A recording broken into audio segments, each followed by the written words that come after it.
Hello everyone, welcome to today's session. दोस्तों, आज हम डिस्कशन जो करेंगे वो है आंसर राइटिंग के रिगार्डिंग। अब आई एम वेरी श्योर हमारी जो टीम के द्वारा ये सीरीज़ रन करी जा रही है, जहाँ पर हम डिफरेंट डिफरेंट सब्जेक्ट्स के आंसर राइटिंग प्रैक्टिस हम करने की कोशिश कर रहे हैं। आई एम श्योर आपको बहुत हेल्पफुल होने वाली है। अब ऑलरेडी कुछ सेशंस हो भी गए हैं, राइट। इस बार जो मेंस लिखने जा रहे हैं उनके लिए डेफिनेटली बेनिफिशियल है। आने वाले ईयर्स में भी जो स्टूडेंट्स अपने तैयारी कर रहे हैं उनके लिए भी सेशंस इंपॉर्टेंट हो जाएंगे। रीज़न बीइंग ये है कि इकोनॉमी के तो आज हम डिस्कस करेंगे कि कैसे आंसर्स लिखने हैं, क्या हमारा फ्रेमवर्क होना चाहिए, किस तरह से हम किसी क्वेश्चन को डिकोड करेंगे। वो सारा का सारा डिस्कशन हम आज के सेशन में करेंगे। बट आपको एक चीज़ जो रियलाइज़ करनी है वो ये है कि आंसर राइटिंग का बेनिफिट तभी है जब आप इसको अपने एंड पे भी प्रैक्टिस करें। फॉर एग्जाम्पल, अगर आप सिर्फ ऐसा सोचोगे कि सर हमें लिखवा देंगे, सर हमें समझा देंगे, ऐसे आंसर राइटिंग होनी है एंड हम अपने एंड पे कर लेंगे, मतलब ऑटोमेटिकली हमें आंसर राइटिंग आ जाएगी। देखो, ऐसा नहीं होता। आप लोगों को भी खुद अपने एंड पे इन क्वेश्चंस की खुद प्रैक्टिस करनी चाहिए, कोशिश करनी चाहिए अंडरस्टैंड ये करने की कि मेरी तरफ से किस तरह की मिस्टेक, किस तरह की गलतियाँ हो रही हैं, राइट। क्या मैं क्वेश्चन को आइडेंटिफाई कर पा रहा हूँ, उसकी मेन डिमांड को समझ पा रहा हूँ या नहीं समझ पा रहा, एंड कैसे मैं उनको ओवरकम कर सकता हूँ। ये बातें अपने आप में बहुत ज़्यादा इंपॉर्टेंट बन जाती हैं। स्टूडेंट्स हैं जो रेगुलरली आंसर्स लिख भी रहे हैं एंड उनके आंसर्स बहुत अच्छे भी हैं। जैसे मैं आपके सामने यहाँ अभय चौबे जी की जो कॉपी है मैं आपको यहाँ पे दिखा रहा हूँ।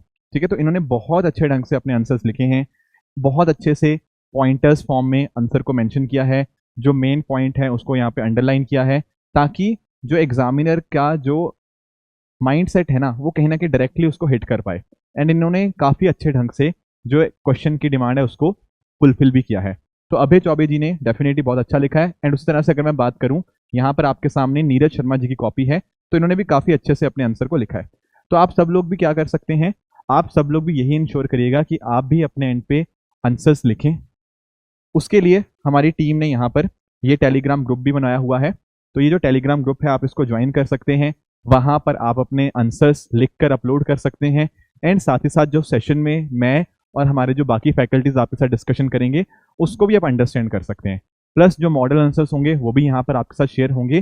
तो आपका जो आंसर राइटिंग के रिगार्डिंग अलग अलग तरह की रिक्वायरमेंट्स होती हैं वो फुलफिल हो जाएंगी। तो डेफिनेटली जो बेस्ट कॉपी होंगी, जैसे आज अभय जी की और नीरज शर्मा जी की जो कॉपी थी वो हमने आपके साथ शेयर करी, इस तरह से आने वाले सेशंस में मैं एक्सपेक्ट करूंगा कि आपकी भी जो कॉपी होगी वो बेस्ट कॉपी की कैटेगरी में आएगी। वहां पर आप भी अच्छे आंसर लिखकर अपनी प्रेपरेशन जो मेंस की है उसको और स्ट्रेंथन करेंगे। ठीक है। तो आज हम लगभग 7 क्वेश्चन देखेंगे इकोनॉमी के पर्सपेक्टिव के। ठीक है, इसमें अलग अलग चीज़ें जो होंगी मैं आपको साथ में यहाँ पे डिस्कस करता रहूँगा। अब आते हैं अपने क्वेश्चंस की तरफ। देखो, क्वेश्चंस को ना पहले तो अंडरस्टैंड करो, भले ही 30 सेकेंड्स ले लो, but please try and understand this particular question. मैं इनफैक्ट आप लोगों से रिक्वेस्ट करूंगा, अगर आपने ऑलरेडी नहीं प्रैक्टिस किया, प्लीज़ एक बार वीडियो पॉज करो एंड प्लीज़ इस क्वेश्चन को अपने एंड पे पढ़ो।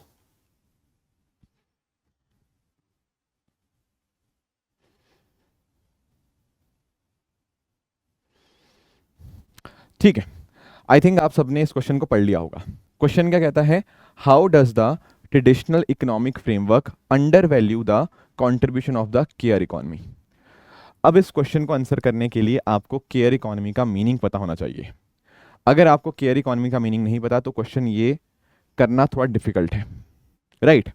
अब पहले तो हम केयर इकोनॉमी को थोड़ा समझ लेते हैं। देखो, केयर इकोनॉमी आखिर होता क्या है।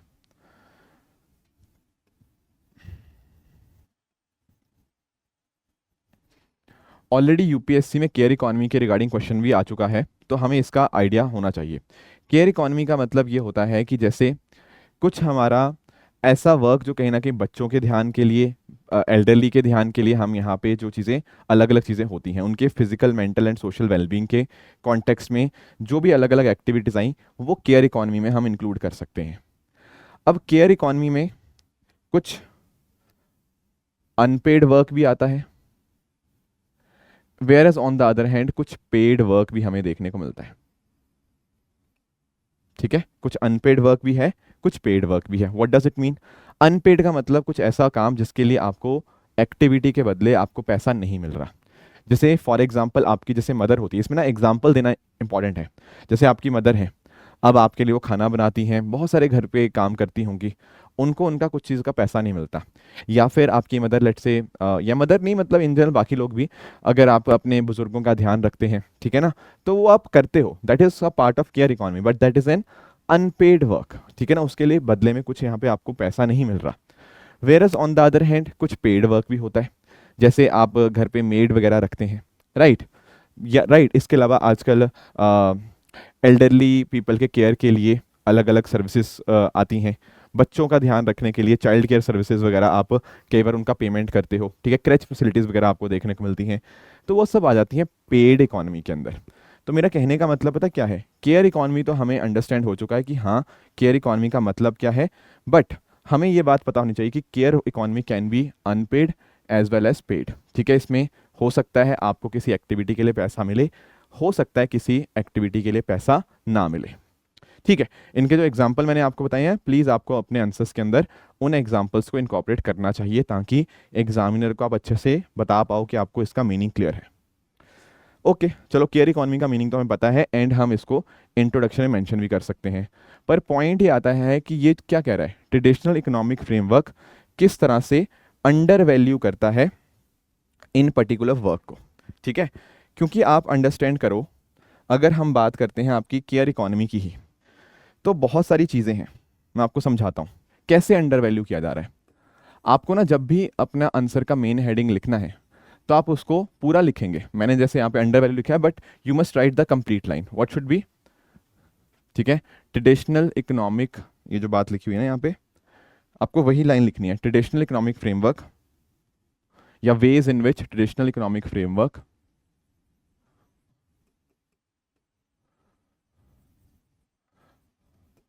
इस तरह से आप लिखेंगे। मैं आपको समझाने के लिए एक लिख रहा हूं, अंडर वैल्यूज केयर इकोनॉमी, ताकि ना आपके एग्जामिनर को क्लियरली पता लग जाए कि कौन सा क्वेश्चन का कौन सा पार्ट कहां पर मेंशन्ड है, राइट, वो आपके एग्जामिनर को बहुत क्लियरली पता लग जाना चाहिए। तो आप इस पर्टिकुलर चीज़ को यहाँ पे ऐसे लिखेंगे, ठीक है, एंड उसको हाईलाइट भी कर देंगे, so that examiner is very well clear कि कहाँ पर कौन सी चीज़ मेंशन्ड है। अब फिर एक क्वेश्चन जो दिमाग में आता है कि sir should be write point wise या should be write in paragraph. देखो जनरल स्टडीज़ के अंदर आपको डेफिनेटली पॉइंट वाइज फॉर्मेट के अंदर ही लिखना चाहिए, ठीक है ना, पॉइंट वाइज फॉर्मेट के थ्रू लिखने से क्या होता है, एग्जामिनर तक आप ज़्यादा चीज़ें पहुंचा पाते हैं, उसकी अंडरस्टैंडिंग उस तक बेहतर ढंग से पहुंच पाती है, and you will be able to cover more points in less space. सबसे पहली बात तो देखो यही है, आप लोग जानते होंगे इस चीज़ को कि भाई जीडीपी कैलकुलेशन की जब मैं बात करता हूँ ना, तो जीडीपी कैलकुलेशन के अंदर ये सारे सिस्टम्स नहीं पार्ट बन पाते। कैसे, आप अंडरस्टैंड करो ना, क्या ये जो केयर इकोनॉमी के अंदर अलग अलग एक्टिविटीज़ मैंने आपको बताई, क्या इनको हम लोग जब जीडीपी कैलकुलेट करते हैं, क्या उसमें हम इंक्लूड कर पा रहे हैं? द आंसर इज नो, ठीक है ना, तो जीडीपी कैलकुलेशन से ये एक्सक्लूडेड है, ठीक है, क्योंकि जीडीपी क्या करता है, कहीं ना कहीं मॉनेटरी एक्सचेंजेस की वैल्यू को यहाँ पे देखता है। तो अगर कोई इंसान अपने घर में कुछ कुक कर रहा है, या फिर अगर कोई इंसान अपने घर में एल्डरली का ध्यान रख पा रहा है, तो वो सारी चीज़ें कहीं ना कहीं केयर इकोनॉमी में, मतलब केयर इकोनॉमी में तो आती है, पर वो जीडीपी के कैलकुलेशन में नहीं आती। अब कोई चीज़ जीडीपी के कैलकुलेशन में नहीं आ रही, इसीलिए उसकी इंपॉर्टेंस हम उतना रिकॉग्नाइज नहीं कर पाते हैं, ठीक है ना, जीडीपी में उतना हम उसका कंट्रीब्यूशन नहीं आता, तो इसलिए हम उसकी इंपॉर्टेंस उतनी नहीं समझ पाते। तो इसको आप पहला पॉइंट आप ये बना सकते हैं। इसके अलावा आप अंडरस्टैंड करेंगे कि यहाँ पर ना कोई फॉर्मल रिकॉग्निशन हमें नहीं देखने को मिलता, ठीक है, फॉर्मल रिकॉग्निशन क्यों? क्योंकि देखो यार, ऐसा हमारी सोसाइटी के अंदर एक तरह से माइंडसेट आ चुका है कि ये तो एक्सपेक्टेड ही है, ये तो करना ही है, राइट। या फिर आप ऐसे भी इसको अंडरस्टैंड कर सकते हो कि बहुत सारे आपके रोल्स होते हैं जहां पर आप बच्चों का ध्यान रखते हैं, जहां पर आप एल्डरली का ध्यान रखते हैं, पर उनके बदले में आपको जो कई बार पेमेंट मिलती भी है, जैसे मैं आपको बात कर रहा था कि पेड वर्क भी इसमें इंक्लूड है, वो अपने आप में पेमेंट कई बार बहुत कम होती है। फॉर एग्जाम्पल, आप लोगों ने जैसे आंगनवाड़ी वर्कर्स को देखा होगा, ठीक है ना, आप लोगों ने जब आंगनवाड़ी वर्कर्स को देखा होगा, तो कहीं ना कहीं आप नोटिस करते हैं कि आंगनवाड़ी वर्कर्स भी बहुत हैवी काम करती हैं, राइट, बहुत घंटों घंटों उनको कई बार एफर्ट्स लगाने पड़ते हैं बच्चों के साथ उनको, बट बदले में उनको मिलता क्या है? The answer is a very small meagre amount of money. तो जब हमने उनके वर्क को कभी रिकॉग्नाइज करने की कोशिश ही नहीं करी, तो डेफिनेटली हमारा जो ट्रेडिशनल इकोनॉमिक फ्रेमवर्क है वो उनके काम को क्या कर रहा है, अंडर वैल्यू ही तो कर रहा है। We are actually undervaluing them, right. इसके अलावा अगर हम बात करें, देखो एक चीज होती है हमारी अलग अलग तरह की सोशल सिक्योरिटी,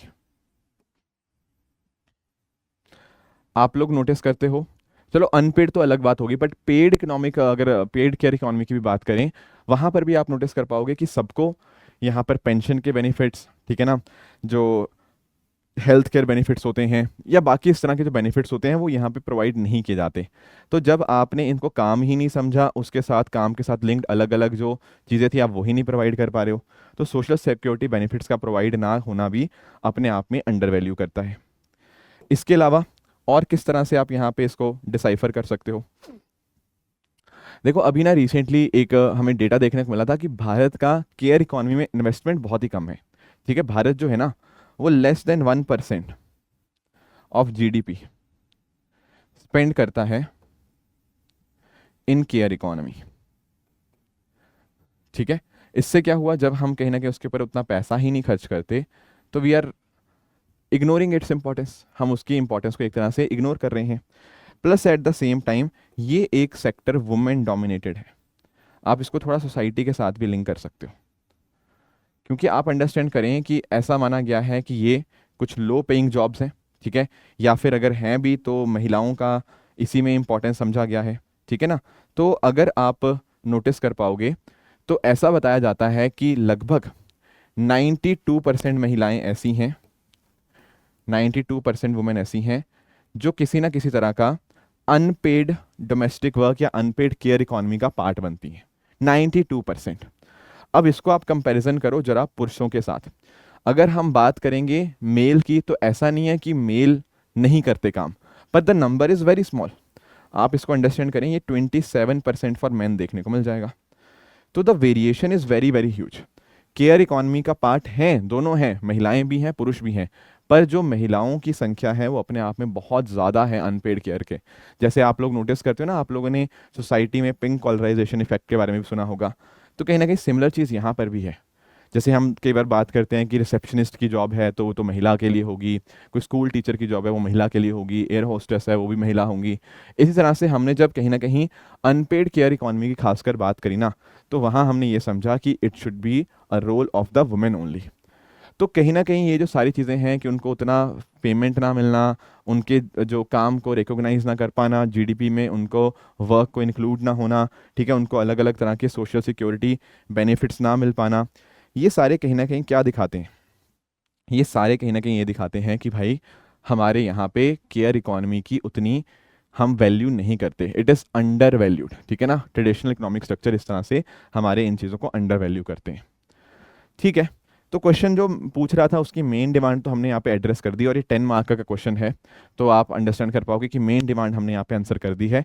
बट थोड़ा सा हमें इसके सॉल्यूशंस या वे फॉरवर्ड भी देना चाहिए कि क्या तरीका हो सकता है जिसके माध्यम से हम इंश्योर ये कर पाएँ कि इसका फ़ायदा आपके एंड के तक मिल पाए। देखो अंडरस्टैंड करना, there can be various suggestions which we can incorporate. For example, इन सजेशंस में आप ये बता सकते हैं कि जो हाउस होल्ड वर्क है उनको भी हम एक तरह से कहीं ना कहीं हम इसकी जीडीपी कैलकुलेशन के अंदर इनको इनकॉर्पोरेट करना चाहिए। महिलाओं के काम की कदर इसीलिए नहीं हो पाती क्योंकि हमें लगता है कि ये कौन सा कुछ पैसे कमा के दे रहे हैं, पर एक्चुअल में वो काम अपने आप में बहुत बहुत ज़्यादा इंपॉर्टेंट है, राइट। क्योंकि देखो यार, आपकी मदर्स जैसे हैं तो वो भी दिन भर रात, सुबह से लेकर रात तक, ठीक है ना, कहीं ना कहीं बहुत सारे इकोनॉमिक एक्टिविटीज़ में पार्टिसिपेट करती हैं, हालांकि इकोनॉमिक नहीं बोलना चाहिए, एक्टिविटीज़ में पार्टिसिपेट करती हैं, पर क्योंकि उनके साथ कुछ पैसा रिकॉग्नाइज नहीं होता तो दिक्कत आ जाती है। तो यहाँ पर आप एग्जाम्पल दे सकते हो, जैसे न्यूजीलैंड यहाँ पे कोशिश कर रहा है कि इस तरह के केयर इकोनॉमी की एक्टिविटीज़ को भी वो अपनी जीडीपी कैलकुलेशन के अंदर लेकर आए। फिर हम यहाँ पर कुछ social security benefits definitely they सकते हैं। ठीक है, जैसे आपने कुडुम्बश्री का आपने एग्जाम्पल सुना होगा, ठीक है, जो कि अपने आप में एक एसएचजी है, सेल्फ हेल्प ग्रुप। तो अलग अलग तरह के सोशल सिक्योरिटी बेनिफिट्स, आपके पेंशन्स, आपकी वो सारी चीज़ों को भी आप अपने सजेशंस के अंदर इनकॉर्पोरेट डेफिनेटली कर सकते हो। इसके अलावा भी देखो चीज़ें और हो सकती हैं, आपके मॉडल आंसर के अंदर चीज़ें आपको और भी मिल जाएंगी, बट मेरा कहने का पॉइंट पता क्या था, मेरे कहने का पॉइंट ये है कि ऐसे 3-4 सजेशन आपके दिमाग में आने चाहिए, जैसे इनका स्किल डेवलपमेंट करवाया जा सकता है, and plus at the same time आपके कुछ जो सजेशंस होंगे ना, वो इसी क्वेश्चन के जो प्रॉब्लम्स हमने देखी कि कैसे ये चीज़ें अंडर वैल्यू हो रही हैं, इनसे कहीं ना कहीं हम यहाँ पे लेके आ सकते हैं। जैसे आजकल ना आप नोटिस कर पाओगे सिर्फ महिलाओं का ही नहीं, पुरुषों का भी इंपॉर्टेंट रोल है चाइल्ड केयर एक्टिविटीज़ के अंदर खासकर, ठीक है ना। तो बहुत सारे देशों के अंदर अब इंडिया में भी इनफैक्ट बात चल पड़ी है, काफ़ी सारे आपके प्राइवेट ऑर्गेनाइजेशन पैटर्निटी लीव वगैरह देते हैं, वो इसीलिए दी जाती है कि सिर्फ बच्चे पालने का काम जो है वो सिर्फ महिलाओं का नहीं है, वो पुरुषों का भी है। तो अगर एक शेयर्ड रिस्पॉन्सिबिलिटी की तरफ हम यहाँ पे आगे बढ़ते हैं ना,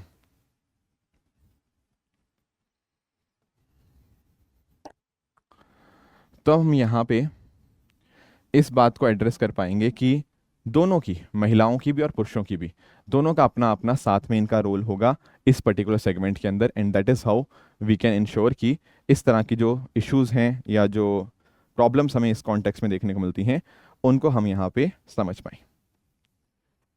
ठीक है, आई होप ये बात आपको क्लियर हुई होगी।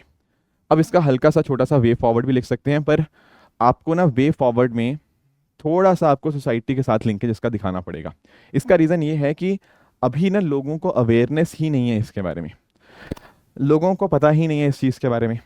ठीक है, अगर हम उनको एक्चुअल में अवेयर करें कि अनपेड केयर इकोनॉमी कितनी कितनी ज़्यादा इंपॉर्टेंट है हमारी लाइफ्स के अंदर, तो वहाँ से कहीं ना कहीं एक जो चेंज है इन चीज़ों को मेन स्ट्रीम में इनकॉर्पोरेट करने का, वो यहाँ से आ सकता है।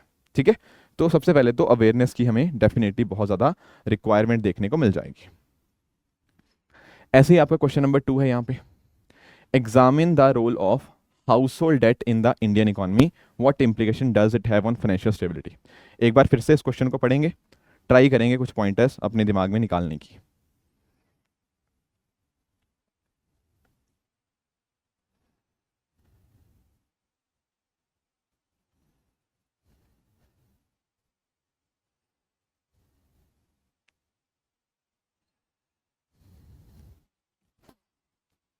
ठीक है, आई होप आप सबने क्वेश्चन यहाँ पे पढ़ लिया होगा।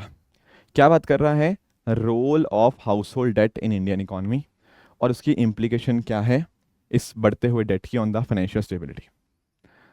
देखो, कई बार करंट अफेयर्स में ऐसी बातें आती हैं, एंड यहाँ पर सबसे बढ़िया यही बनता है कि हम इस क्वेश्चन की इंट्रोडक्शन एक डेटा से, एक फैक्ट से हम देंगे तो ज़्यादा सेंस बनती है। मैं आपको थोड़ा सा एक्सप्लेन करने की कोशिश करता हूँ। हो सकता है आपको हर एक चीज़ का डेटा ना पता हो, पर एक छोटा सा अगर आप ग्राफ इस कॉन्टेक्स्ट में बना सकते हैं ना, कि पहले के मुकाबले हमारा यहाँ पे डेट बढ़ता जा रहा है, एंड आज के समय हाउस होल्ड डेट, ठीक है, जो हम लोगों का डेट है वो 40% तक पहुँच गया है। तो यहाँ से ना इस पर्टिकुलर एक छोटे से ग्राफ से ही, एक बेसिक ग्राफ से, जहां आपने यहाँ पे डेट लिख दिया कितना परसेंटेज डेट है, एंड विद टाइम किस तरह से पिछले 5-6 सालों में हमारा यहाँ पे इस तरह से डेट बढ़ रहा है। ठीक है ना, तो ये इस तरह से आप चीज़ें मेंशन कर सकते हो, तो उससे एग्जामिनर को बहुत अच्छे से क्लैरिटी आ जाएगी कि हाँ हाउस होल्ड डेट बढ़ रहा है। अब पहले क्या करना है, ये इस तरह से आपने इंट्रोडक्शन मेंशन कर दी, फिर आप यहाँ पर इसके अलग अलग पार्ट्स को आइडेंटिफाई करेंगे। क्या है इसके अलग अलग पार्ट्स? पहला पार्ट तो यही है कि हाउस होल्ड डेट का क्या रोल है भारतीय अर्थव्यवस्था के अंदर, एंड इसके इम्प्लीमेशन क्या है आपके फाइनेंशियल स्टेबिलिटी के ऊपर। आसान क्वेश्चन है, बस हल्का सा डेटा आपने डाल दिया तो बहुत ही बढ़िया आंसर लिख पाओगे। मैं आपको ना इसके एग्जाम्पल से आपको समझा देता हूँ। जैसे आप एक चीज़ अंडरस्टैंड करना, हाउस होल्ड डेट, अगर कहीं ना कहीं जो हम लोग हैं, जो हाउस होल्ड्स हैं, वो उधार लेते हैं, उसका मतलब कहीं ना कहीं क्या होगा, बताओ क्या उसका रोल क्या हो सकता है? सर सबसे बड़ा रोल तो हमारी जीडीपी के अंदर ही होगा, तो पहला पॉइंट आपका जीडीपी के कॉन्टेक्स्ट में बन जाएगा। कैसे? आप नोटिस करो ना, जीडीपी का फॉर्मूला क्या होता है?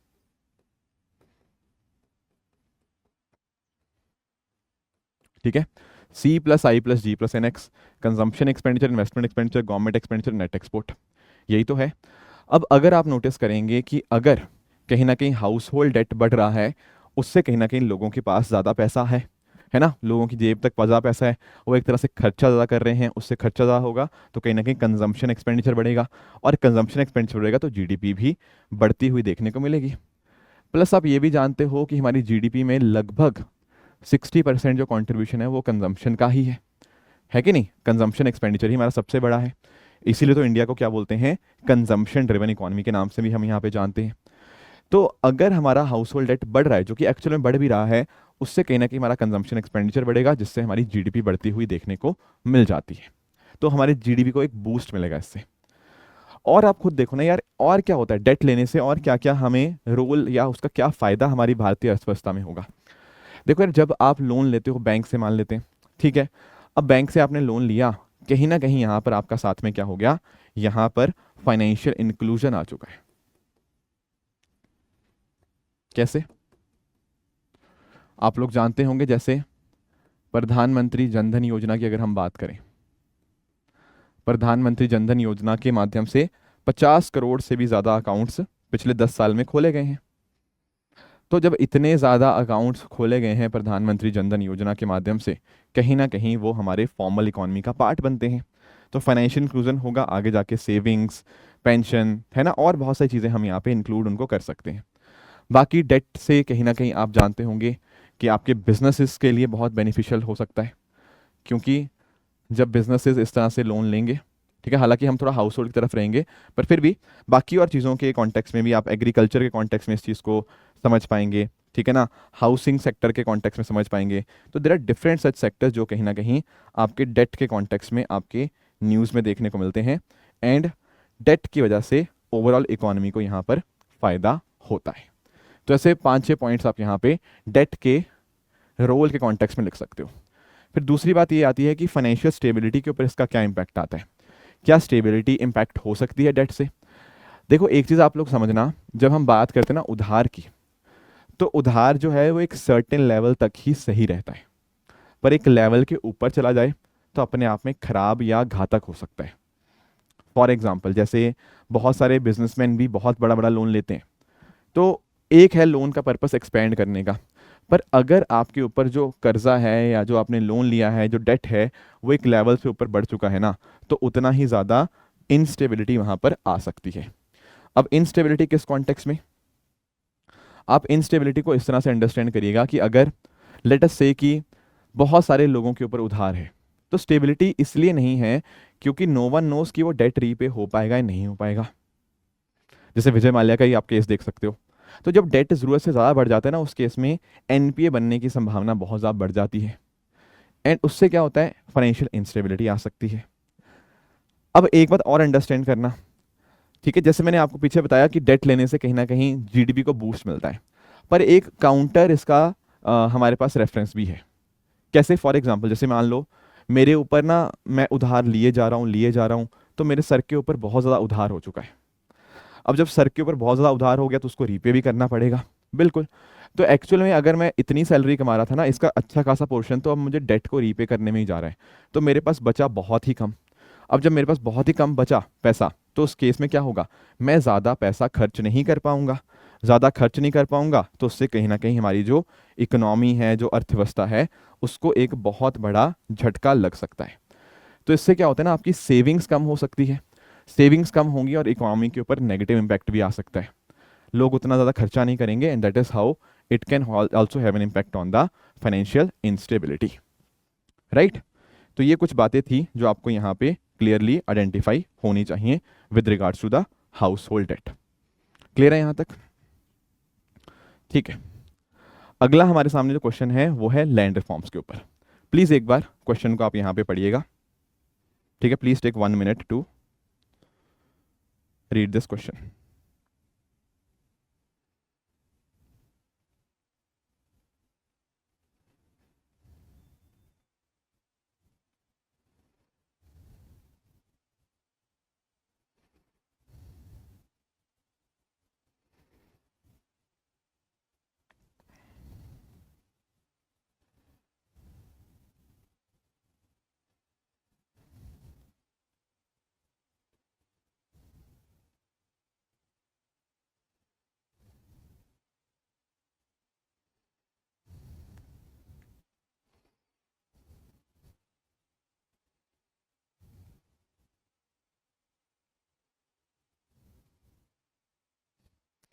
ठीक है, आई थिंक आप सबने इस क्वेश्चन को पढ़ लिया होगा। अब इस क्वेश्चन में क्या मेंशन्ड है, discuss the future prospects of land reforms in India in light of current economic and social challenges. सबसे पहली बात तो आपको लैंड रिफॉर्म्स पता होना चाहिए कि होते क्या हैं। अब लैंड रिफॉर्म्स हम सब ने पढ़े भी होते हैं और हमारे सिलेबस के अंदर एज इट इज़ ये टॉपिक मेंशन्ड भी है। आप लोगों ने इकोनॉमी का जब जीएस पेपर 3 का सिलेबस देखा होगा उसमें ये सारी चीज़ें मेंशन्ड भी हैं। अब लैंड रिफॉर्म्स ना देखो पास्ट में भी होता रहा है और आज के टाइम भी हो रहा है। जैसे फॉर एग्जांपल पहले भूदान ग्रामदान मूवमेंट भी हमें लोकल से देखने को मिलती, ग्राउंड से। प्लस सरकार ने लैंड रिफॉर्म्स के माध्यम से एक सीलिंग लगाई है ना लैंड होल्डिंग्स के ऊपर, ज़मींदारी सिस्टम को अबॉलिश किया, डायरेक्टली किसानों के कांटेक्ट में आए, लैंड कंसोलिडेशन हुआ, राइट। तो ये सब चीज़ें पास्ट में हुई हैं और आज के समय के ऊपर भी हम डेफिनेटली लैंड रिफॉर्म्स कर भी रहे हैं। जैसे फॉर एग्जांपल आज के समय लैंड रिकॉर्ड्स को डिजिटाइज किया जा रहा है ताकि लैंड डिस्प्यूट सुलझ पाएँ, हमारे लोगों के लिए बेनिफिशियल हों। एक हमारे पास डेफिनेट हमारे पास चीज़ें हों कि किसकी लैंड कौन सी है, ठीक है ना। तो अगर आप नोटिस कर पाओगे तो आप अंडरस्टैंड कर पाओगे कि लैंड रिफॉर्म्स कोई ख़त्म नहीं हुआ है, ये चलता ही जा रहा है। एंड पास्ट में वाले जो बेनिफिट्स हैं उसको आप यहाँ पे अपने इंट्रोडक्शन में इनकॉर्पोरेट कर सकते हो, क्योंकि 10 मार्क का क्वेश्चन है तो हमें डायरेक्टली इसकी डिमांड के ऊपर हिट करना चाहिए। एंड अगर आप अंडरस्टैंड करोगे तो एक तो लैंड रिफॉर्म्स को थोड़ा सा हमें इकोनॉमी के साथ लिंक करना है एंड थोड़ा हमें यहाँ पे अलग अलग सोशल चैलेंजेस के साथ लिंक करना है कि कैसे ये लैंड रिफॉर्म्स फ़ायदेमंद हो सकते हैं हमारे इकोनॉमिक या सोशल चैलेंजेस को टैकल करने के लिए। देखो इकोनॉमी में हम क्या पढ़ते हैं, हम एग्रीकल्चर पढ़ते हैं, इंडस्ट्रीज पढ़ते हैं, सर्विस सेक्टर पढ़ते हैं, राइट। तो आप एक बात अंडरस्टैंड करो कि अगर एग्रीकल्चर को हमें प्रॉस्पर करवाना है उस केस में हमारे पास प्रॉपर चीज़ें होनी चाहिए। प्रॉपर चीज़ों में सबसे इंपॉर्टेंट चीज़ है आपकी लैंड होल्डिंग। आप लोगों ने नोटिस किया होगा, कई बार मैंने आप लोगों के साथ डिस्कस भी किया है कि more than 86% farmers in India are small and marginal farmer. Average land holding size Bharat में रफली 1.08 हेक्टेयर देखने को मिलता है। अब जब इतनी कम ज़मीन होती है तो वहाँ पर टेक्नोलॉजी का इस्तेमाल करना बहुत चैलेंजिंग रहता है, इकोनॉमीज ऑफ स्केल नहीं आ पाते। तो ऐसे केस में क्या हो सकता है, आपके लैंड रिफॉर्म्स आपको बेनिफिट कर सकते हैं। कैसे बेनिफिट करेंगे, लैंड कंसोलिडेशन के माध्यम से। कैसे, आपके लैंड कंसोलिडेशन के माध्यम से, ठीक है। लैंड इकट्ठी होगी, कहीं ना कहीं उसका जो बेनिफिट होगा वो एग्रीकल्चर को देखने को मिलेगा, ठीक है। एग्रीकल्चर हमारा उससे बेनिफिट कर सकता है, ठीक है। ये तो क्लियर है। इसके अलावा भी अगर हम बात करें, आप अंडरस्टैंड करोगे कि सर हमें कहीं पर इंफ्रास्ट्रक्चर डेवलप करना है, कहीं पर सड़कें बनानी है, उसके लिए क्या करना होगा, हमें लैंड की ज़रूरत होती है। हमें इंफ्रास्ट्रक्चर को और बेहतर बनाना है, हमें अर्बन डेवलपमेंट करनी है, उसके लिए लैंड रिफॉर्म्स हमें यहाँ पे मदद करेगा। प्लस कई बार जैसे अभी पिछले क्वेश्चन में हम डेट की बात कर रहे थे, लोन लेने के कॉन्टेक्स्ट में एक सबसे बड़ी समस्या ये आती है कि हमारे पास कोई कोलैटरल नहीं हो पाता। तो अगर हम लैंड रिफॉर्म्स ढंग से करते हैं तो इकोनॉमिक का जो चैलेंज है कि लोन वगैरह नहीं मिल पा रहा, उस इकोनॉमिक चैलेंज को भी यहाँ पर आप टैकल यहाँ पे कर सकते हो, ठीक है ना। तो बाकी सारी चीज़ें भी, और अगर आपको और सेक्टर्स में बढ़ोतरी करनी है तो लैंड की एक सबसे बड़ी रिक्वायरमेंट है, इनकम इनइक्वालिटी को कम करना है, तो उसमें भी आपको ऐसे इकोनॉमिक चैलेंज को टैकल करने में आपका लैंड रिफॉर्म मदद होगा। अगर हम बात करें दोस्तों सोशल चैलेंजेस की, तो what can be various aspect जहाँ पर हम सोशल चैलेंजेस की बात करेंगे, इसको आप आइडेंटिफाई करो। देखो कई बार ना हम लोग इकोनॉमी इकोनॉमी इकोनॉमी इतना बात करते हैं कि हम लोग सोशल एस्पेक्ट को भूल जाते हैं। बट जितना इंपॉर्टेंट यहाँ पर इकोनॉमी का एंगल है उतना ही इंपॉर्टेंट आपका सोशल एंगल भी है। अब किस तरह से सोसाइटी के कॉन्टेक्स्ट में लैंड रिफॉर्म्स हमें कैसे हेल्प कर सकता है। अब यहाँ पर भी आप अपने थोड़ा सा सोसाइटी वाले सिलेबस को याद करो। जैसे आप लोग उसमें वुमेन के बारे में पढ़ते होंगे, आप डिस्प्यूट्स कॉन्फ्लिक्ट्स के बारे में पढ़ते होंगे, आप माइग्रेशन के बारे में पढ़ते होंगे, वुमेन के बारे में पढ़ते होंगे, ट्राइब्स के बारे में पढ़ते होंगे। तो एक्चुअली कहीं ना कहीं उनको भी मदद करेगा। मैं आपको समझाता हूँ। जैसे फॉर एग्जांपल महिलाओं के पास लैंड आज के समय बहुत बहुत कम देखने को मिलती है। लगभग 10% के आसपास जो भारत में ज़मीन है वो महिलाओं के नाम के ऊपर है। वो भी उसके पीछे भी टैक्स का रीज़न रहता है। तो जो लैंड रिफॉर्म्स हैं वो कहीं ना कहीं महिलाओं को जेंडर जस्टिस प्रोवाइड करने में हेल्प कर सकते हैं। लैंड रिफॉर्म्स के माध्यम से सोशल जस्टिस मिल सकता है। लैंड टू द लैंडलेस का हमारा जो ऑब्जेक्टिव है उसको हम कहीं ना कहीं कंप्लीट कर सकते हैं। ट्राइब्स के लिए हम यहाँ पे बेनिफिशियल हो सकते हैं। कई बार हमारे लोगों को डिस्ट्रेस माइग्रेशन करना पड़ता है, एक जगह से दूसरी जगह जाना पड़ता है, जबकि वो जाने में उतना ज़्यादा रेडी नहीं होते। ठीक है, वो जानबूझ के नहीं जाना चाहते, पर उनको कुछ गाँव के अंदर वो फैसिलिटीज़ ही देखने को नहीं मिलती। तो अगर हमारे पास लैंड रिफॉर्म्स होंगे तो ये जो सारी प्रॉब्लम्स है, चाहे फॉर एग्जांपल आपका विद रिगार्ड्स टू आपका ठीक है डिस्ट्रेस माइग्रेशन वगैरह, इनको हम कहीं ना कहीं टैकल कर पाएंगे। राइट, इकोनॉमी के सेंस में भी आप थोड़ा मेंशन कर सकते थे, इकोनॉमिक डेवलपमेंट या बैलेंस्ड रीजनल ग्रोथ के कॉन्टेक्स्ट में आप यहाँ पे लैंड रिफॉर्म्स को मेंशन कर सकते हो। तो जो अलग अलग तरह के चैलेंजेस हैं, चाहे कम्युनिटीज़ के कॉन्टेक्स्ट में, इन सबको कहीं ना कहीं आपका जो बेनिफिट होता है वो आपको लैंड रिफॉर्म से देखने को मिल सकता है। तो इस तरह से लैंड रिफॉर्म्स को आप यहाँ पे लिंक कर सकते हो with the economic and social challenges. ठीक है, बाकी लैंड रिफॉर्म्स के देखो इंट्रोडक्शन में आप उसका हिस्टोरिकल पर्सपेक्टिव या उसके क्या ऑब्जेक्टिव रहे उनको आप यहाँ पे मेंशन कर सकते हो। ठीक है, अगर आपको देखो मैं यहाँ पे आपको ब्रेनस्टॉर्मिंग करवा रहा हूँ, ठीक है, कि कैसे एक आंसर को लिखना है, पर if you want to go through the model answer तो हमारी टीम यहाँ पे मॉडल आंसर को शेयर कर देगी। मैं एक काम करूंगा कि आपके साथ मैं मॉडल आंसर दिखा भी देता हूँ, so that you have a decent idea कि अच्छा इस तरह से लिख सकते हैं। पर मेजर होता है क्वेश्चन की डिमांड को आइडेंटिफाई करना एंड कहीं ना कहीं चीज़ों को बहुत अच्छे से समझना। अगर वो चीज़ें आप यहाँ पे पकड़ पा रहे हो, वो चीज़ें आप यहाँ पे अंडरस्टैंड कर पा रहे हो, तो that is going to definitely help you a lot.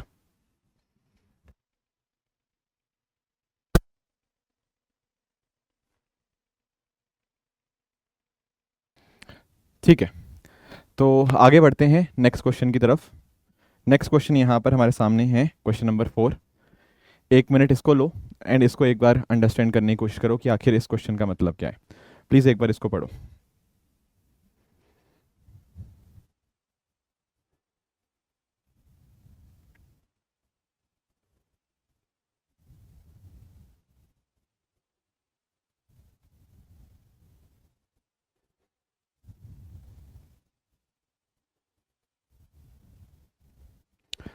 ठीक है, आई थिंक आप लोगों ने इस क्वेश्चन को पढ़ लिया होगा। ये देखो क्वेश्चन अगर आपने अच्छे से पढ़ा है ना, तो आप रियलाइज़ करोगे कि ये क्वेश्चन हमारा डायरेक्टली यूपीएससी सिलेबस से ही पूछा गया है। यूपीएससी सिलेबस में एज इट इज़ मैंशनड है scope and significance of food processing industry, and ये क्वेश्चन डायरेक्टली पूछा भी जा चुका है। देखो सबसे पहली बात तो इसके अगर आपको मॉडल अगर सॉरी आपको आंसर लिखना हो तो आंसर में थोड़ा सा आप पहले फूड प्रोसेसिंग इंडस्ट्री क्या स्टार्टिंग में एक मेंशन कर सकते हो। जैसे फॉर एग्जांपल आप लोग जानते होंगे फूड प्रोसेसिंग इंडस्ट्री अपने आप में एक सनराइज इंडस्ट्री है। इसका रीज़न यही है कि अभी बहुत छोटे स्टेज के ऊपर है, पर इसका जो पोटेंशियल है वो अपने आप में बहुत ज़्यादा देखने को मिलेगा। एक बार आपने एक अच्छी इंट्रोडक्शन लिख दी, फिर आपको दो एस्पेक्ट इसके आंसर करने होंगे, स्कोप एंड सिग्निफिकेंस। अब इन वर्ड्स का मीनिंग आपको ध्यान से अंडरस्टैंड करना है कि स्कोप का मतलब क्या और सिग्निफिकेंस का मतलब क्या है। स्कोप है कि आने वाले समय में क्या इसका स्कोप है। आप कई बार बोलते हो ना कि यार ये एग्ज़ाम ले लूँ या ये एग्ज़ाम मैं अटैम्प्ट करूँ या फिर ये स्ट्रीम में ले लूँ, इसका स्कोप कितना अच्छा है। तो सेम चीज़ यहाँ पर भी है कि स्कोप के कॉन्टेक्स्ट में पूछा जा रहा है कि फूड प्रोसेसिंग इंडस्ट्री का फ्यूचर में आपको क्या स्कोप दिखता है। एंड या अगर स्कोप अच्छा है तो मैंने आपको बताया अभी सनराइज इंडस्ट्री है तो अपने आप में स्कोप तो अच्छा ही है।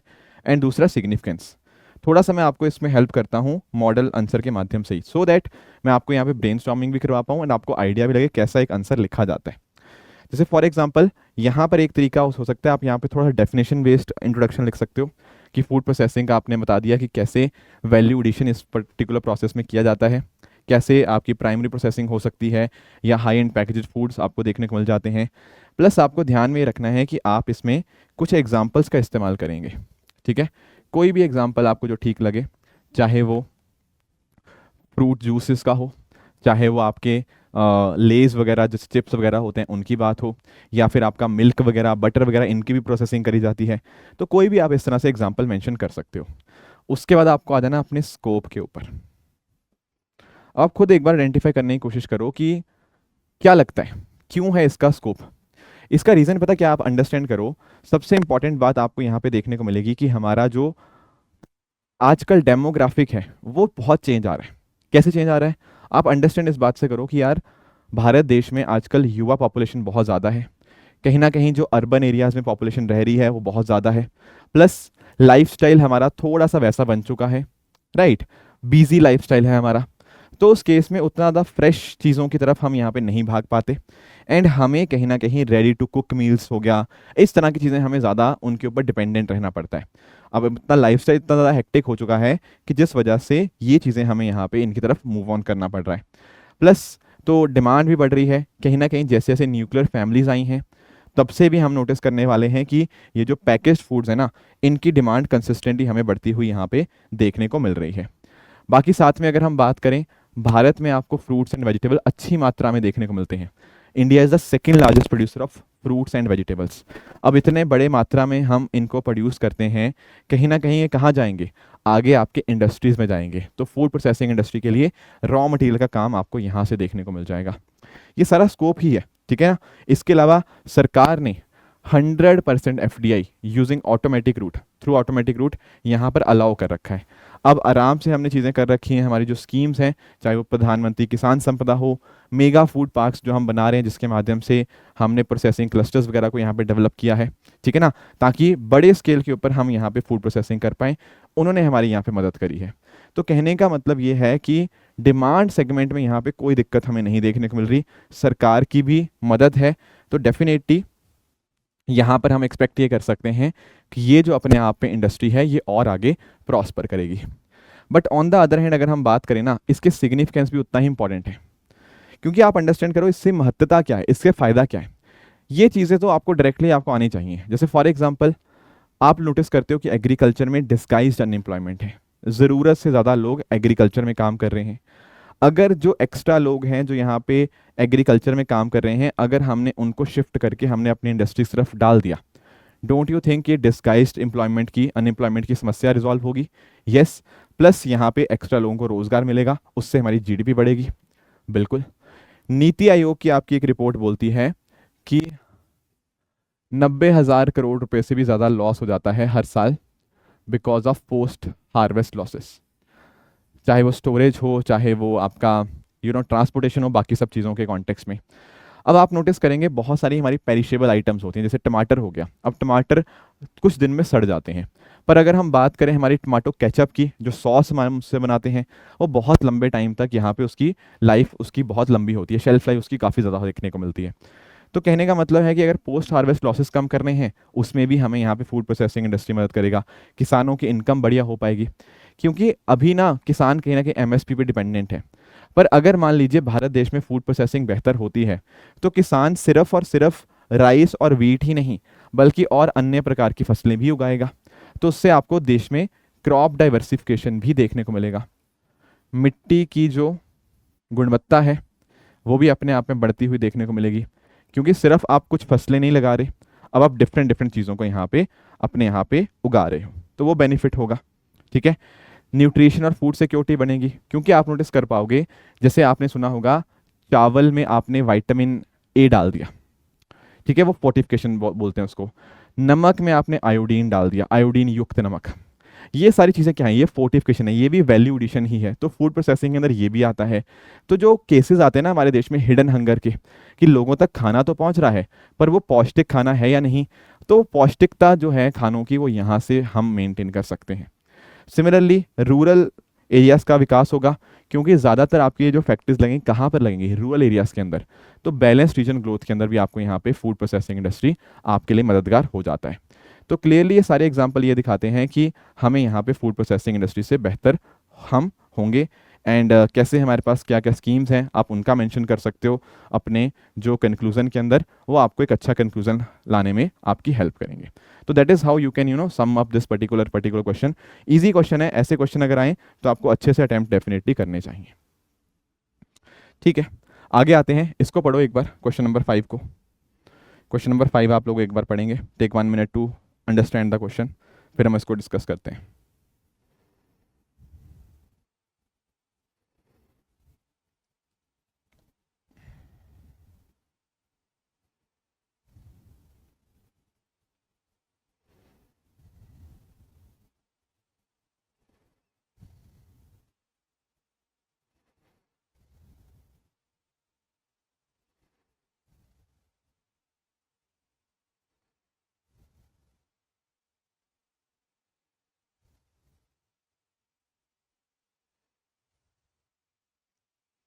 ठीक है।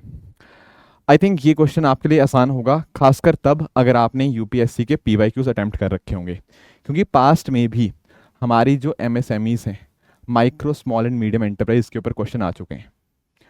अब जब वो क्वेश्चन प्रीलिम्स में पूछता है तो कुछ ऐसा पूछता है कि एमएसएमईज की क्या डेफिनेशन है, माइक्रो किसको बोलते हैं, स्मॉल किसको बोलते हैं, मीडियम एंटरप्राइज किसको बोलते हैं। पर जब वो क्वेश्चन मेंस में आता है ना, तो उसकी इंपॉर्टेंस के बारे में ज़्यादा पूछता है। ठीक है ना। तो ये जो आपके छोटे और लघु उद्योग होते हैं, ये अपने आप में डेफिनेटली इंपॉर्टेंट बन जाते हैं। अगर आपने इस बार का इकोनॉमिक सर्वे पढ़ा हो, उसमें भी एमएसएमईज के बारे में चर्चा है, तो इनका रोल आपको बहुत क्लियरली पता होना चाहिए। कुछ डेटा, चाहे वो जीडीपी कंट्रीब्यूशन के कॉन्टेक्स्ट में हो गया, एक्सपोर्ट कंट्रीब्यूशन के कॉन्टेक्स्ट में हो गया, या आपके रोजगार के कॉन्टेक्स्ट में हो गया, वो बातें पता होनी चाहिए। जैसे अभी मैं आपको बताऊं ना, तो अभी लगभग 11 करोड़ जो लोगों को रोजगार देने का काम है, वो आपका एमएसएमईज करती हैं। मैं आपको कुछ फैक्चुअल चीज़ें बता देता हूँ इसके रिगार्डिंग, जैसे आप यहाँ पे अंडरस्टैंड कर पाओगे। एमएसएमईज का अगर हम बात करें ना, तो एमएसएमईज रफली 110 मिलियन या 11 करोड़ लोगों को यहाँ पे रोजगार देते हैं। और ये जो ज़्यादातर रोजगार है ना, ये आपके rural and semi urban areas में आपको देखने को मिल जाएगा। जैसे तिरुपुर तमिलनाडु के अंदर आपको बहुत सारी टेक्सटाइल मिल्स देखने को मिल जाती हैं, छोटे छोटे टेक्सटाइल यूनिट्स जो होते हैं। इसके अलावा जीडीपी में लगभग 30% कॉन्ट्रीब्यूशन आपके micro small and medium enterprise का ही है। साथ में ही अगर हम बात करें एक्सपोर्ट की, तो एक्सपोर्ट में भी आप यहाँ पे नोटिस कर पाओगे कि जैसे हमारे फार्मास्यूटिकल यूनिट्स हैं अलग अलग पार्ट्स के अंदर, तो वो फार्मेसी के अंदर भी इनका इंपॉर्टेंट रोल आपको देखने को यहाँ पे मिल जाता है। ठीक है। इसके अलावा ऑन्टरप्रेन्योरशिप को यहाँ पे प्रमोट करना, जैसे फॉर एग्जांपल छोटे छोटे आजकल बिल्कुल आपके ऑन्टरप्रेन्योर्स भी यहाँ पे निकल रहे हैं इन एमएसएमई से। तो इस तरह से आपने ये बताया कि कैसे छोटे एरियाज़ में होते हैं तो छोटे गाँव का विकास वगैरह भी हो जाता है। गांधी जी का भी आइडिया रहा है एमएसएमईज को डेवलप करने का। तो ये सारा हमारे देश के लिए बहुत सिग्निफिकेंट हो जाता है, क्योंकि रोज़गार भी मिल रहा है, देश का विकास भी हो रहा है, एक्सपोर्ट पोटेंशियल भी बहुत अच्छा है। तो इनके ऊपर हम ज़्यादा काम करेंगे ना, तो ऐसा नहीं कि सिर्फ बड़े बड़े इंडस्ट्रीज़ को फ़ायदा होगा, ये छोटी इंडस्ट्रीज भी काफ़ी हद तक यहाँ पे काम कर पाएंगी। पर एक्चुअल में ना, यहाँ पर कुछ एक चैलेंजेस हैं जो एमएसएमई सेक्टर में आपको यहाँ पे देखने को मिल जाते हैं। ये ओवरऑल सेक्टर जो चैलेंजेस को फेस करता है, थोड़ा मैं आपको उसको यहाँ पे आपको हाईलाइट करने की कोशिश करता हूँ कि कैसे या किस प्रकार के चैलेंजेस आपको इस पर्टिकुलर इंडस्ट्रीज में, इस पर्टिकुलर सेक्टर में देखने को मिलते हैं। Please try and understand this thing. जैसे इस बार के इकोनॉमिक सर्वे ने ना एक बहुत इंटरेस्टिंग चीज़ मेंशन करी है, पहले भी मेंशन करता आया है, वो है dwarfism. I am very sure कि आप सबने ये टर्म सुना होगा, ड्वार्फिज्म। अगर आप इकोनॉमिक सर्वे पढ़ते आ रहे हैं तो ये टर्म इकोनॉमिक सर्वे ने कई बार इस्तेमाल किया है अपने अलग अलग रिपोर्ट्स में। क्या मतलब होता है? देखो, जब एक इंडस्ट्री छोटी होती है ना, तो उसको बहुत सारे बेनिफिट्स दिए जाते हैं। ठीक है। जैसे for example production linked, sorry, आपका जो आरबीआई के अंतर्गत जो प्रायोरिटी सेक्टर लैंडिंग है, उसमें इनको बेनिफिट दिया जाता है। सरकार जो प्रोक्योरमेंट करती है, उसमें एमएसएमईज को बेनिफिट दिया जाता है। पर दिक्कत पता क्या आती है? एमएसएमईज को ये लगता है कि अगर वो बड़े हो जाएंगे तो उस वजह से क्या होगा, बड़े होने की वजह से उनके जो अलग अलग तरह के बेनिफिट्स हैं वो इनसे छीन लिए जाएंगे। अब इसी चीज़ के कॉन्टेक्स्ट में एमएसएमईज क्या करती हैं, उनकी कोशिश रहती है कि चलो बड़ा ही ना हो। मतलब वो, उनको लगता है कि यार जब तक हम छोटे हैं ना, जब तक हम छोटे हैं तब तक ये अलग अलग तरह के जो बेनिफिट्स हैं ये हमको मिलते रहेंगे। पर जैसे ही हम बड़े हो जाएंगे, ये सारे अलग अलग तरह के बेनिफिट्स उनको छिन जाएंगे। तो उनके दिमाग में ये आ जाता है कि क्यों ना हम एक काम करें, हम बड़े हो ही ना, हम छोटे ही सही हैं, क्योंकि जब तक छोटे हैं कहीं ना कहीं बेनिफिट हमें मिलते रहेंगे। तो उस चक्कर में पता क्या होता है, भारत में बहुत सारे एमएसएमईज ऐसे हैं जो क्या हैं, जो बहुत लंबे टाइम से ऑपरेट कर रहे हैं, पर उनका साइज अपने आप में बहुत छोटा है। ठीक है ना। उससे क्या होता है, अगर आपका साइज छोटा है, अगर आप बहुत छोटे लेवल पे ऑपरेट कर रहे हो, उससे समस्या आती है आपकी इकोनॉमीज ऑफ स्केल के कॉन्टेक्स्ट के अंदर। ठीक है। क्योंकि अगर आप बड़े लेवल पे ऑपरेट कर रहे होते, बहुत सारे लोगों को आप रोजगार दे रहे होते, आपके प्रोडक्ट की कॉस्ट भी कम होती, राइट। पर क्योंकि आपने सोच लिया कि आपको छोटा ही रहना है, तो उस चक्कर में क्या होता है कि आपको इस तरह से बड़े होने के जो बेनिफिट्स हैं या बड़े होने की वजह से जो फायदा हो सकता था वो आप छोड़ देते हो। ठीक है ना। और देश को भी फायदा होता है जब आप कहीं ना कहीं बड़े होते हो, राइट। तो बड़ी बड़ी इंडस्ट्रीज की तरफ ये कम बढ़ रहे हैं। इसके अलावा पैसा मिलने में कई बार दिक्कत आती है, क्योंकि बैंक्स को भी ये लगता है यार कि यहाँ पे नॉन परफॉर्मिंग एसेट होने की चांसेस बहुत ज़्यादा हैं। इसके अलावा प्रॉपर टेक्नोलॉजी या स्किल्स वगैरह के लोग इनके पास नहीं होते। रेगुलेशंस बहुत ज़्यादा कई बार हमें देखने को मिल जाती हैं, एंड जिस वजह से क्या होता है कि बहुत ज़्यादा डिलेज होते हैं एंड इनको काम करने में बहुत सारी अलग अलग तरह की समस्याएं देखने को मिलती हैं। सिमिलरली एमएसएमईज को उतना यहाँ पे मार्केटिंग वगैरह नहीं मिलती, बड़ी कंपनीज के साथ उनको compete करने में अपने आप में बहुत चैलेंजेस आते हैं। क्योंकि देखो, एक है आपका छोटा उद्योग, लघु उद्योग, वहाँ पता नहीं किस तरह की क्वालिटी है, पर कहीं ना कहीं सामने है कोई बड़ी कंपनी, तो बड़ी कंपनी के ऊपर लोग नॉर्मली ट्रस्ट कर लेते हैं कि यार इसके प्रोडक्ट अच्छे होंगे, पर छोटे एंटिटीज़ के ऊपर ट्रस्ट कर पाने में कई बार दिक्कत आती है। तो ये सारे अलग अलग चैलेंजेस हैं, और इनका सोल्यूशन अगर मैं बात करूं क्या सजेशंस हो सकते हैं फ्यूचर में, तो सजेशंस यही हैं कि एक तो इनको पैसा यहाँ पे प्रोवाइड किया जाए, एंड सरकार ने बहुत सारी चीज़ें स्टार्ट करी भी हैं, 59 मिनट लोन हो गया, समाधान इनिशिएटिव हो गया, they are different such initiatives, ठीक है ना, तो जो इनको हेल्प कर रहे हैं। मार्केट लिंकेज में हेल्प हो रही है, टेक्नोलॉजी अडॉप्ट करने में हम यहाँ पे इनको सब्सिडीज प्रोवाइड कर रहे हैं। इसके अलावा सिडबी हो गया, डिस्ट्रिक्ट इंडस्ट्री सेंटर हो गया, मुद्रा लोन्स हो गया, ये सारी चीज़ें हम यहाँ पे एमएसएमईज को प्रोवाइड कर रहे हैं। एंड इनफैक्ट इनकी जो डेफिनेशन है वो भी हमने समय समय के ऊपर चेंज करी है, ताकि इनको इस तरह से बेनिफिट देखने को मिले। तो ये हमारा हो गया with regards to MSMEs, right. Next आते हैं अगले क्वेश्चन को, आप एक बार पढ़ने की कोशिश करिएगा। Please try and understand this particular question, कि आखिर ये क्वेश्चन की डिमांड क्या है।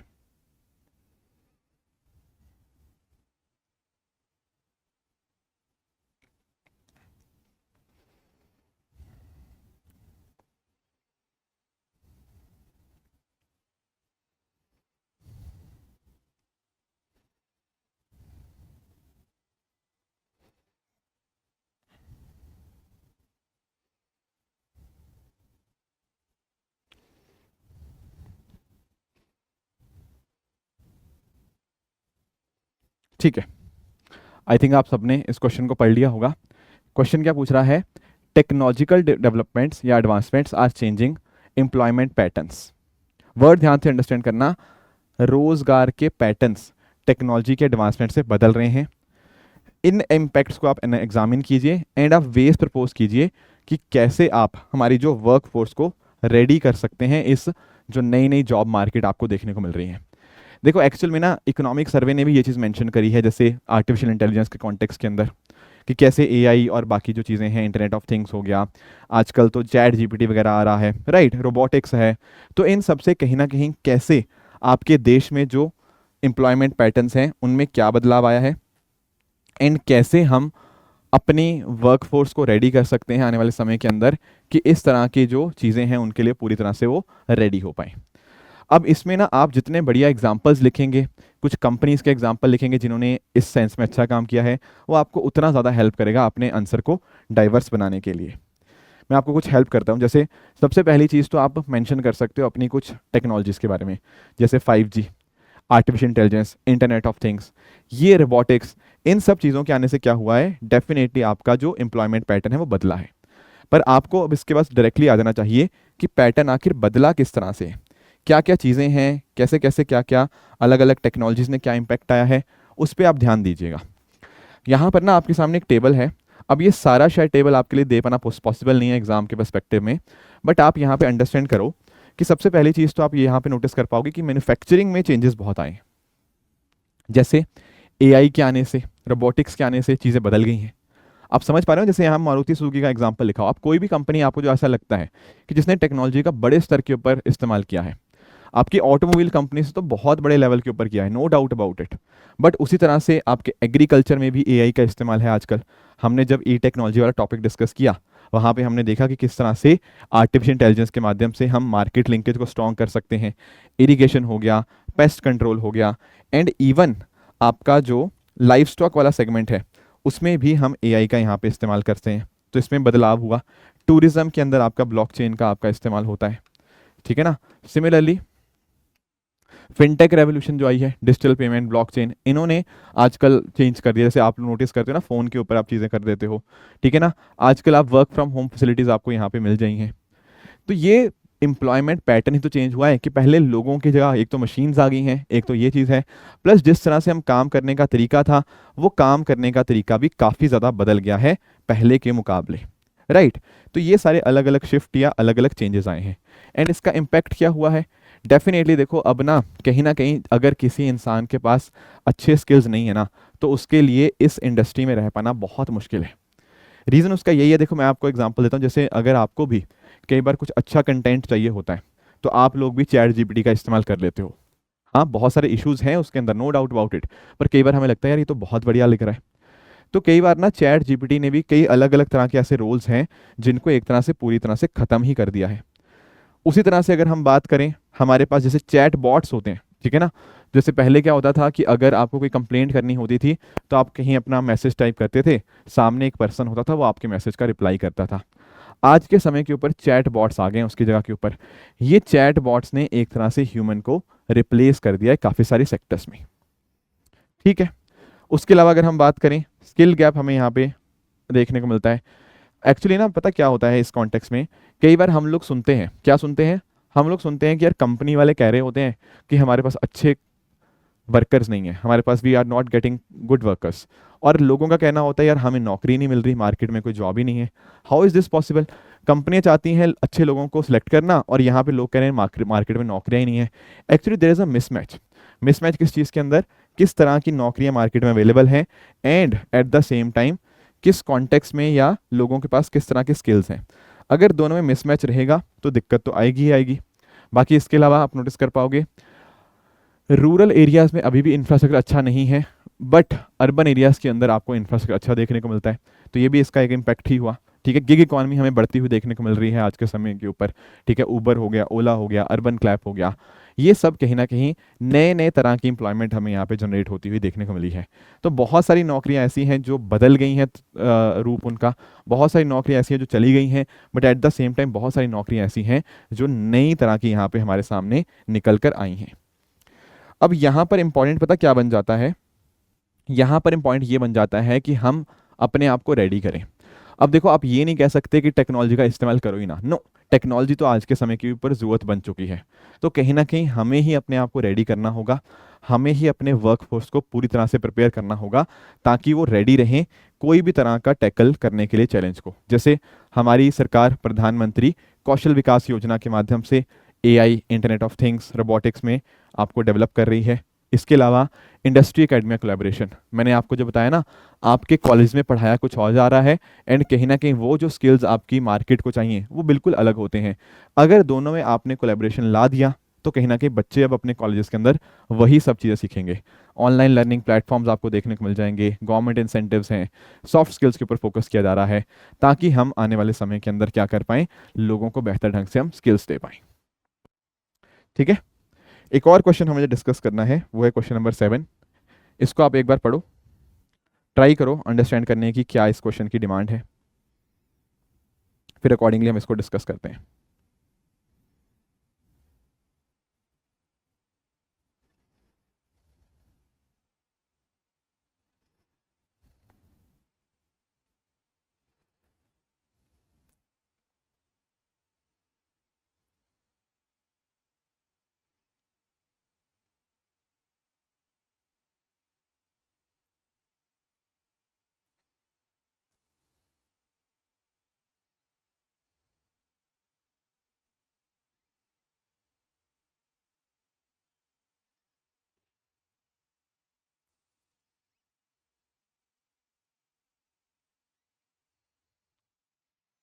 ठीक है, क्या है क्वेश्चन? प्राइवेट सेक्टर पार्टिसिपेशन, ये आपका इंफ्रास्ट्रक्चर इन्वेस्टमेंट मॉडल के साथ लिंक्ड है।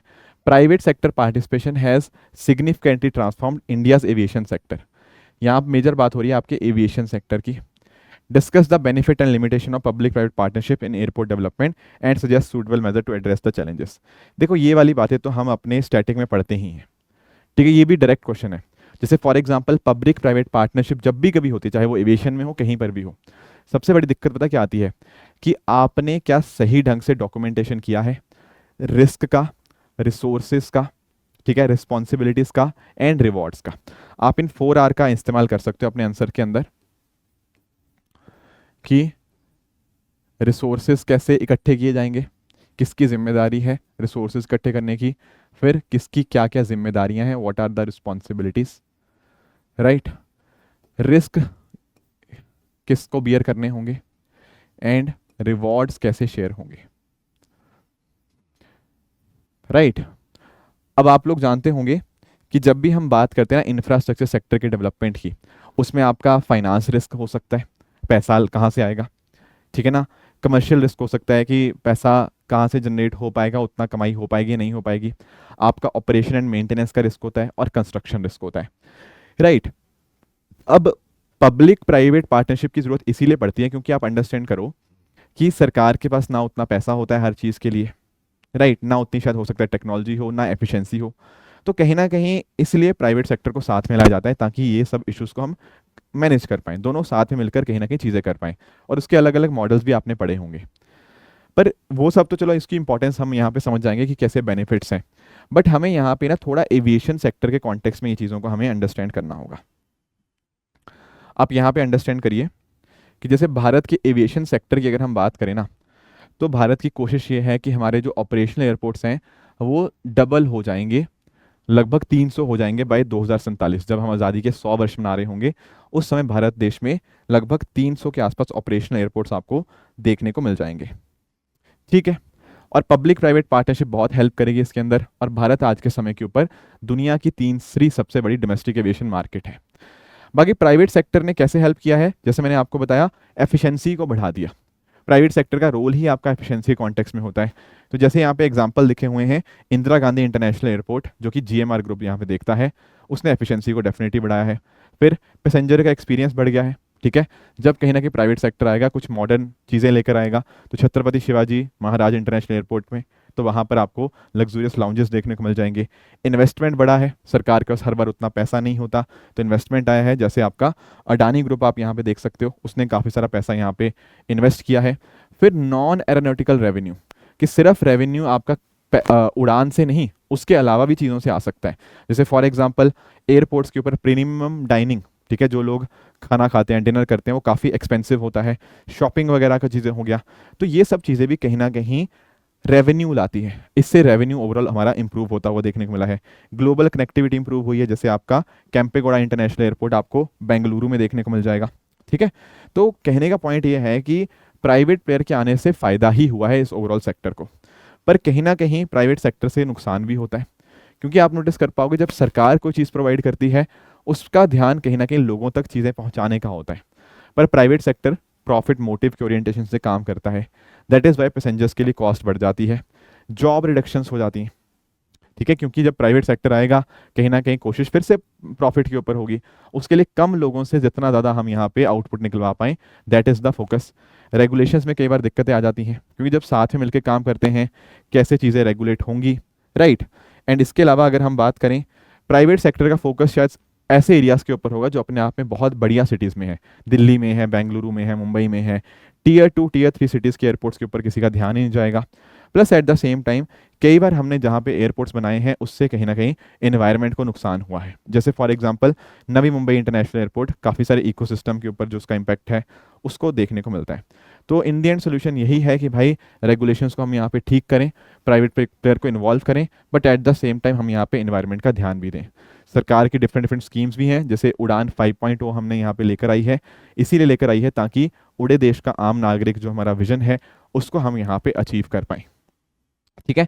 ओवरऑल भी जैसे आपका जानते होंगे आप लोग, AERA airport economic regulatory authority, ये कहीं ना कहीं टैरिफ्स को रेगुलेट करती है कि मैक्सिमम टैरिफ आप कितना लगा सकते हो। तो अगर हम चीज़ों को मैनेज करें सही रेगुलेशंस के अंतर्गत, तो पब्लिक प्राइवेट पार्टनरशिप का बेनिफिट ही होगा। बट अगर लैंड क्लियरेंस के अंदर दिक्कत आ रही है, या प्राइवेट सेक्टर का रोल थोड़ा सा डाउटफुल लग रहा है, या फिर हमें कहीं ना कहीं डॉक्यूमेंटेशन में काफ़ी इश्यूज आ रहे हैं, या फिर कई बार रीनेगोशिएट करना पड़ रहा है हमारे अलग अलग हमारे जो प्रोजेक्ट्स को, तो उससे कहीं ना कहीं बहुत बड़े इश्यूज हमें इस सेक्टर में देखने को मिल जाते हैं, राइट।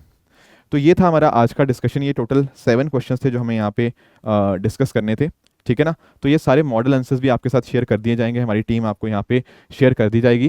तो प्लीज़ यहाँ पे PW_ONLYS_practice ग्रुप जो है, यहाँ पर आप जाके इसके मॉडल आंसर्स को भी गो थ्रू कर सकते हो।